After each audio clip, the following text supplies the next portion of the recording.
कालूराम और रिंकी के बेटे छुट्टन की शादी है। कालूराम अपने हाथ में डायरी लिए घूम रहा है। लोग खाना खाकर प्लेटों को डस्टबिन में रख रहे हैं। तभी वहाँ कालूराम आ जाता है। एक मेहमान जो कि उस समय प्लेट को डस्टबिन में रख ही रहा होता है कि कालूराम बोलता है, अरे भाई साहब, आपकी प्लेट में तो अभी भी खाना बचा हुआ है। अरे कहाँ, मैंने तो सारा खाना खा लिया। ये आधा रसगुल्ला और है, इसे भी खा जाओ। खाना बर्बाद करने की क्या जरूरत है, मेरे पैसे बर्बाद होंगे। अरे ये आप कैसी बात कर रहे हैं भाई साहब, और वैसे भी मेरा पेट भर गया है। ऐसे कहकर वो मेहमान वहां से भाग जाता है। अरे कहाँ भागे जा रहे हो, अपना रसगुल्ला खत्म करके जाओ। कैसे कैसे लोग हैं बताओ, मेरे पैसे बर्बाद कर रहे हैं। कालूराम जल्दी से डायरी खोलकर उसमें कुछ लिखने लगता है। 50 प्लेट का खाना बर्बाद, 100 प्लेट के हिसाब से 1 लाख रुपए हो गए, मतलब मेरे 50,000 रुपए बर्बाद हो गए। लेकिन तभी वहां रिंकी आ जाती है। अरे आप क्या कर रहे हो, अपनी कंजूसी नहीं छोड़ोगे? एक एक चीज का हिसाब लिखे जा रहे हो। आपकी कंजूसी से तो मैं तंग आ गई हूं। थोड़ा बहुत खाना तो प्लेट में बच ही जाता है। पैसे कैसे कमाए जाते हैं तुम क्या जानो?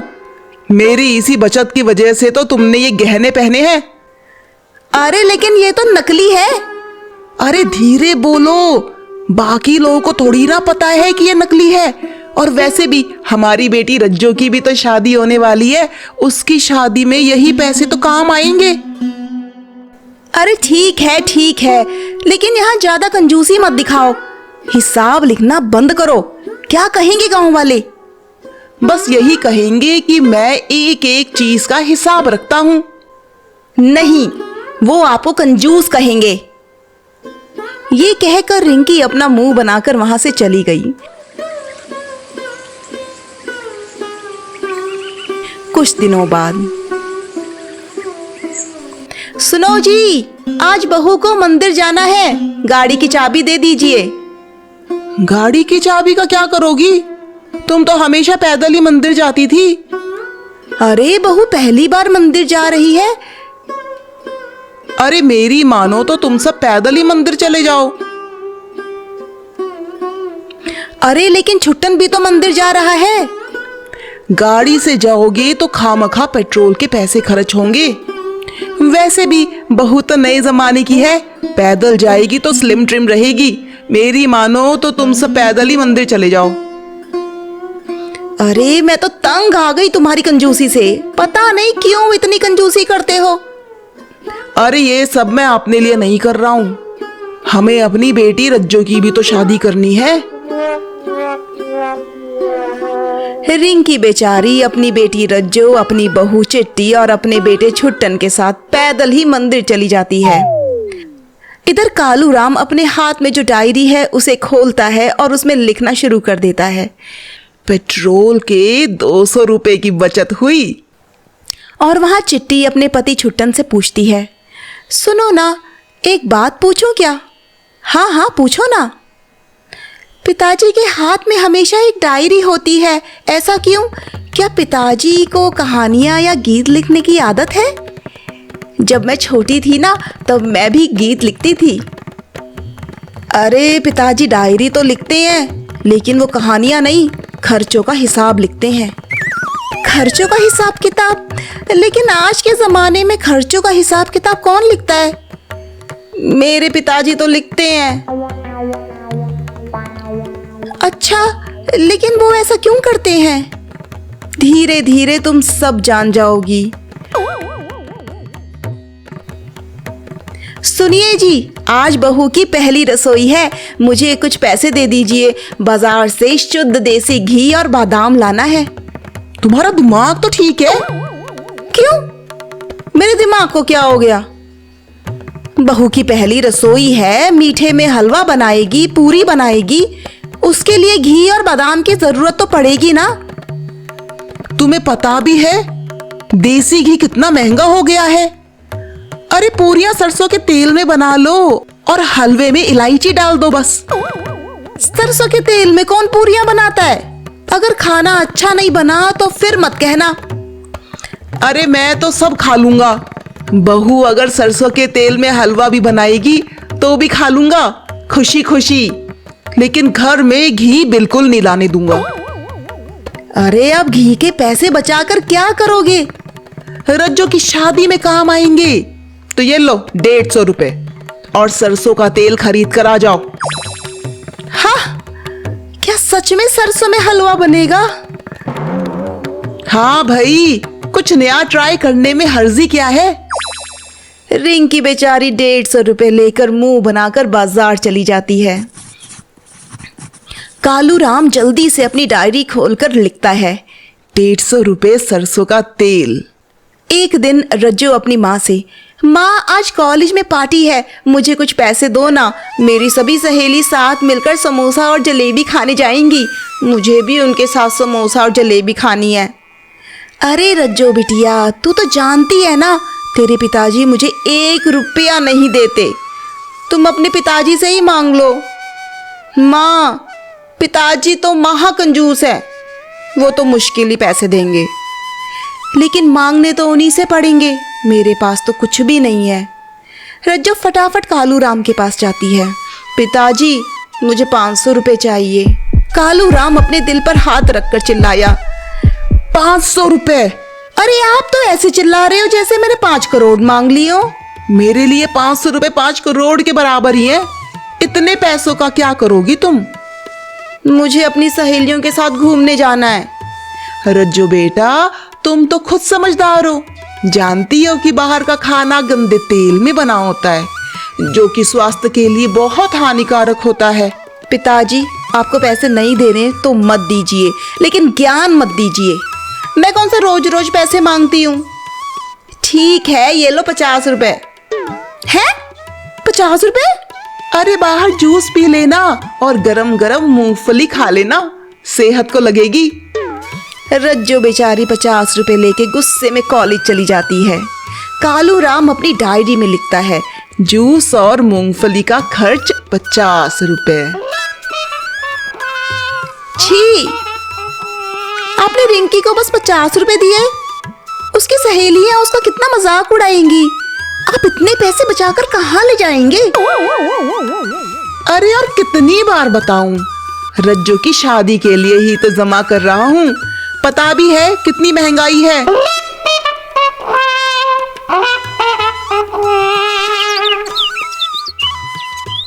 धीरे धीरे वक्त बीतता है। छुट्टन और चिट्टी को एक बेटा होता है।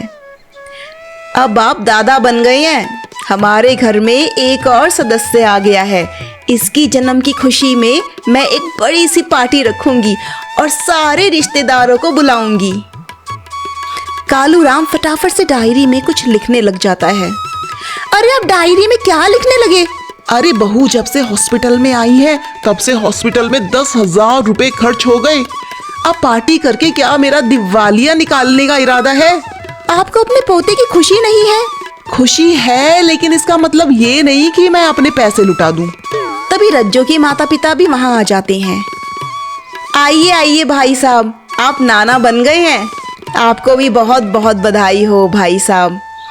पहली बार नाना बने हो, इस खुशी में तुम्हें एक बड़ी सी पार्टी तो देनी चाहिए।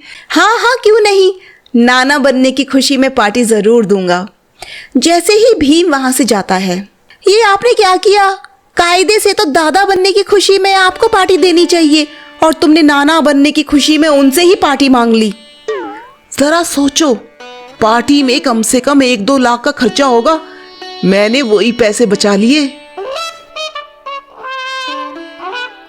टाइम बीतता गया।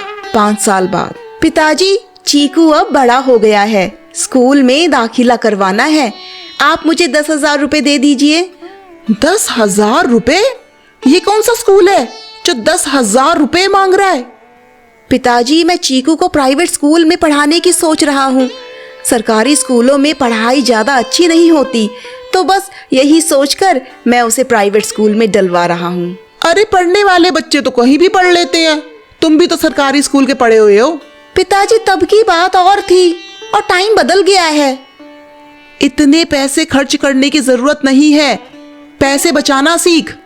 अरे इतने पैसे बचाकर आप कौन सा किला फतेह कर लोगे? एक ही तो पोता है। ले 1,000 रुपए, अभी सरकारी में ही एडमिशन करवा दे, बाद में देखेंगे।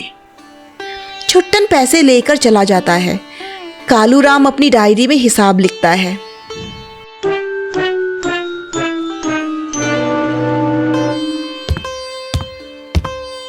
माँ, मुझे 200 रुपए चाहिए, मुझे अपनी सहेलियों के साथ मार्केट जाना है।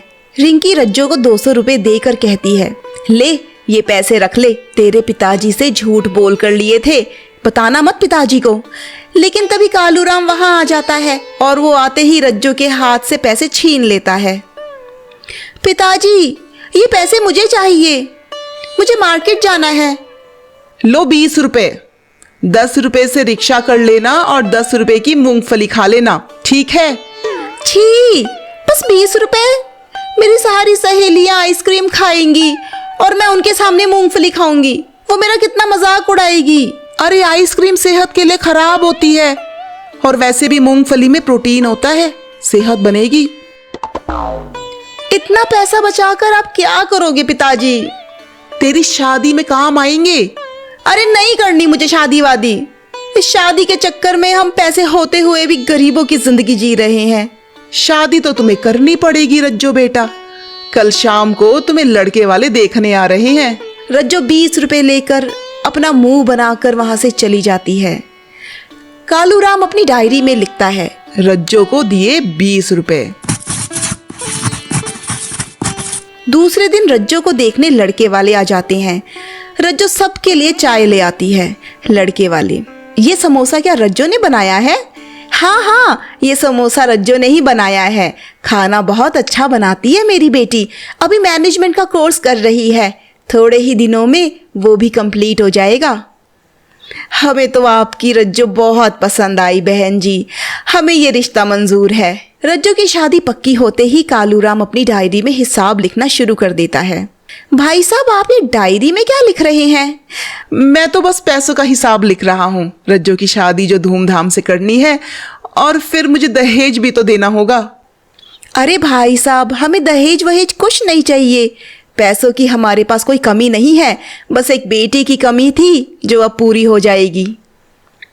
मेहमानों के जाने के बाद कालूराम जल्दी से डायरी खोलकर उसमें हिसाब लिखना शुरू कर देता है।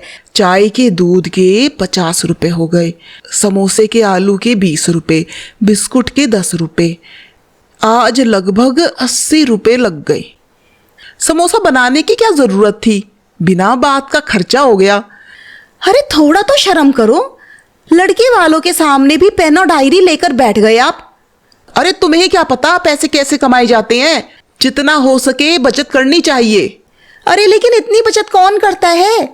मेहमान आते हैं तो कुछ तो खिलाना बनता है, पता नहीं इतनी कंजूसी क्यों कर रहे हो।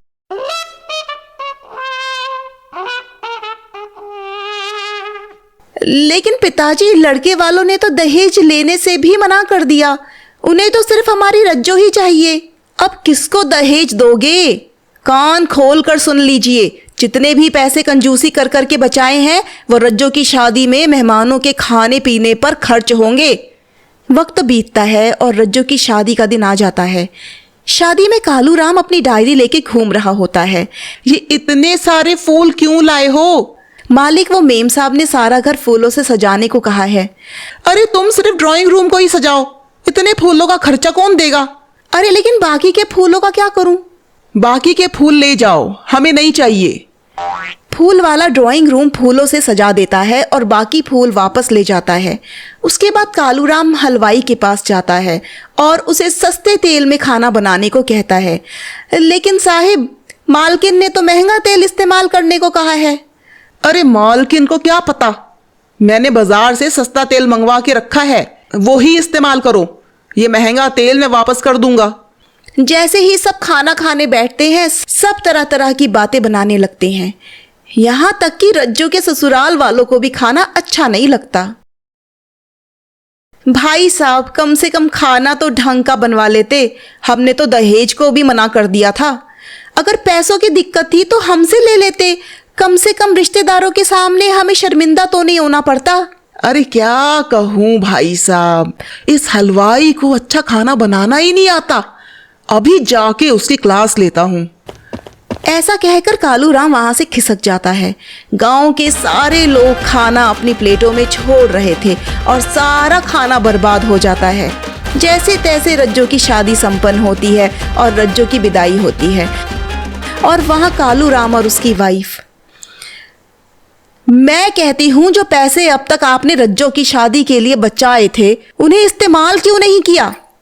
लड़के वालों के सामने हमारी नाक कटवा दी। हाँ पिताजी, माँ सही कह रही है।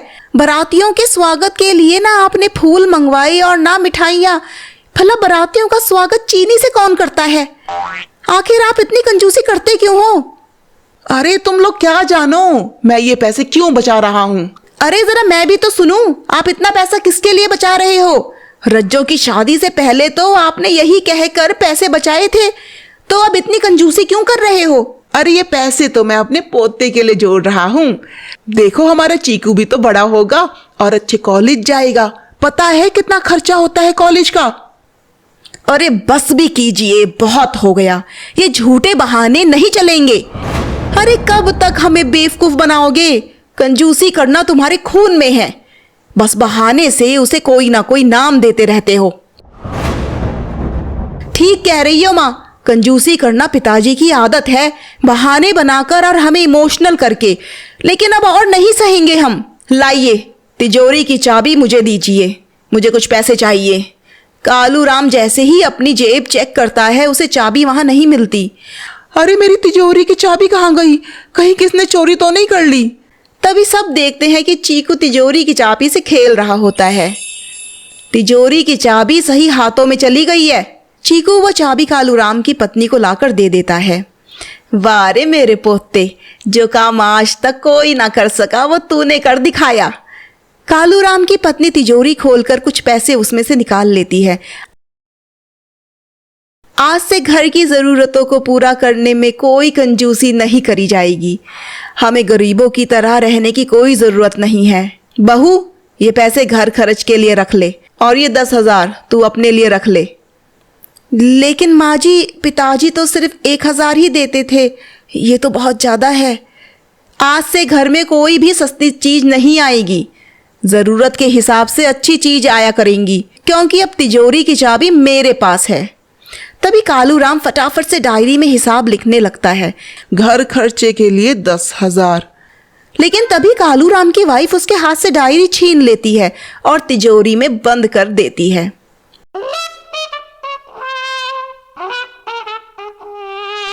आज से ये डायरी इस तिजोरी से कभी बाहर नहीं आएगी। कालूराम चुपचाप अपना मुंह बनाकर वहां से चला जाता है।